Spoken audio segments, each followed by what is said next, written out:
सभी को जय मसीह की। मैं प्रदीप, मैं फिर से आपके साथ एक वीडियो के साथ और एक टॉपिक के साथ।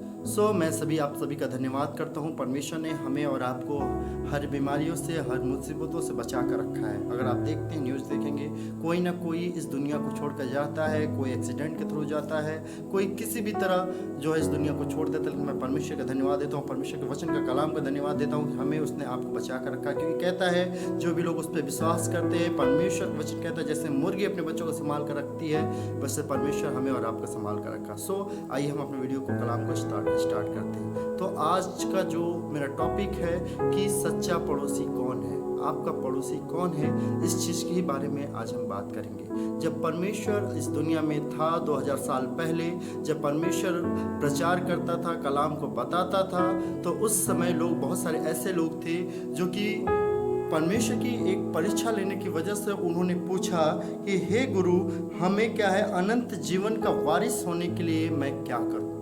उसने बोला कि हे प्रभु, मुझे इंटरनल लाइफ के लिए मैं क्या करूं, मुझे अनंत जीवन चाहिए, तो मैं क्या करूं। तो परमेश्वर ने कहा कि व्यवस्था में क्या लिखा है और तू कैसे उसे पढ़ता है। तो उसने उत्तर दिया कि तू अपने प्रभु परमेश्वर से अपने सारे मन और प्राण से क्या कर, कि शक्ति बुद्धि से प्रेम रख, तो और अपने पड़ोसी के समान प्रेम रख। सच्चा पड़ोसी कौन है?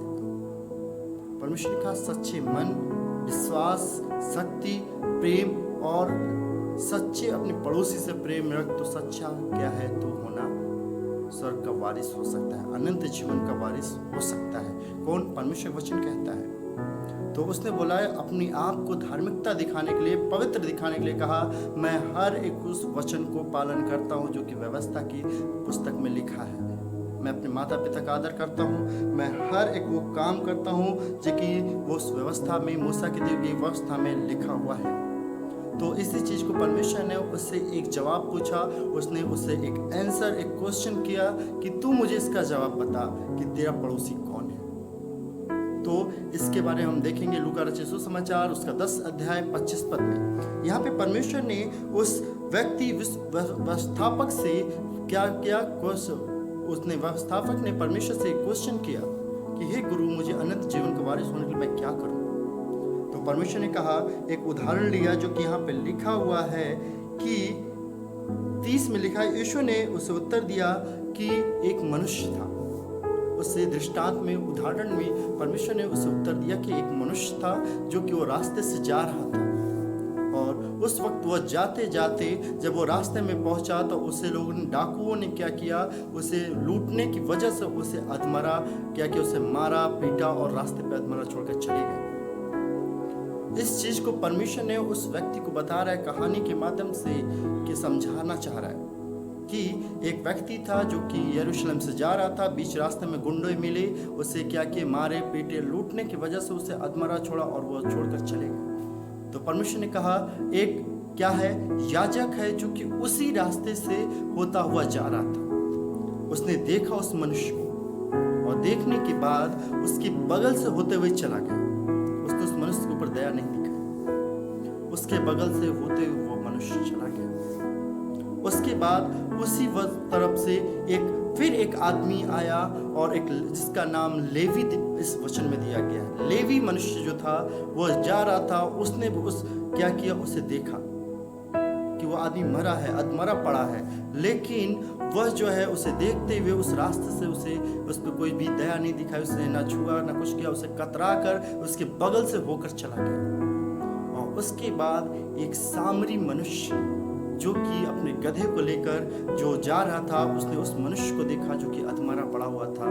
तो उसने अपने गधे को रोका, और रोकने के बाद उसने क्या किया कि उस मनुष्य जो अधमरा मरा पड़ा था, जो कि जल था, जिसके अंदर जान नहीं थी, वो अधमरा था, उसके ऊपर उसने दया दिखाई।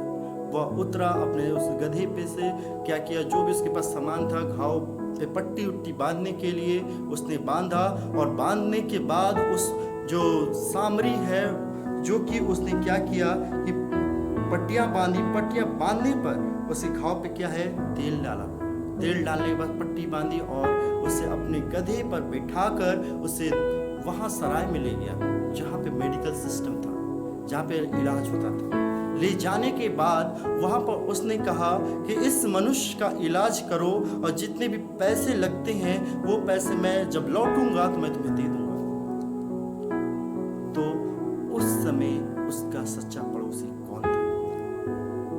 ये जवाब मैं आपसे भी पूछना चाहता हूँ इस कहानी, इस दृष्टांत के माध्यम से, कि उस मनुष्य का सच्चा पड़ोसी कौन ठहरा। आप इस सब का जवाब मुझे आप कमेंट में करके दे सकते हैं कि उस जो अधमरा पड़ा हुआ मनुष्य था, जो कि गिरा हुआ था, लोग डाकुओं ने उसे लूटा था, उसका सच्चा पड़ोसी कौन ठहरा। इसका जवाब प्लीज मुझे कमेंट में करें और मुझे बताएं कि उसका सच्चा पड़ोसी कौन था, याजक, लेवी या सामरी। इस वीडियो से परमेश्वर बताना चाहता है, समझाना चाहता है कि हमारा और आपका पड़ोसी कौन है, हमारा और आपका चरवाहा कौन है, हमारा और आपका भला चाहने वाला कौन है, हमें और आपको उस प्रेम को दिखाने वाला कौन है। वह परमेश्वर हमारे और आपके लिए क्रूस पे चढ़ गया। वो उस सामरी स्त्री की तरह था जब हम पाप में पड़े हुए थे, जब पाप के दलदल में गिरे हुए थे। किसी ने हमारे ऊपर दया नहीं की, किसी ने हमारे ऊपर दृष्टि नहीं दिखाई, लेकिन परमेश्वर ने दृष्टि दिखाई और अपने बेटे को इस दुनिया में भेजा ताकि वो हमारे पापों को, हमारे गुनाह को उस कलवरी क्रूस पर उठा ले जाए। प्लीज आप लोग टाइप कीजिएगा, कमेंट कीजिएगा कि सच्चा पड़ोसी कौन है। अगर आपको ये वीडियो समझ में आता है तो आप मुझे प्लीज टाइप कीजिएगा, कमेंट कीजिएगा, मुझे बताइएगा कि आप क्या समझे कि सच्चा पड़ोसी कौन है, लेवी, याजक या सामरी। आप सभी इस वीडियो को शेयर कीजिए ताकि लोग जानने पाए कि आपका पड़ोसी कौन है, आपके बारे में भला कौन चाहता है, आपके दुख में कौन सम्मिलित होता है। आप सभी को वीडियो अच्छा लगा प्लीज लाइक करिएगा, शेयर कीजिएगा। थैंक यू एवरीवन वॉचिंग मी। और आप सभी को फिर से चैनल से, अगर आप मुझे यूट्यूब पे देखते हैं सब्सक्राइब कीजिएगा और फेसबुक पे देखते हैं तो फॉलो कीजिएगा। आप सभी को परमेश्वर हर एक आशीष हो सके। Thank you everyone.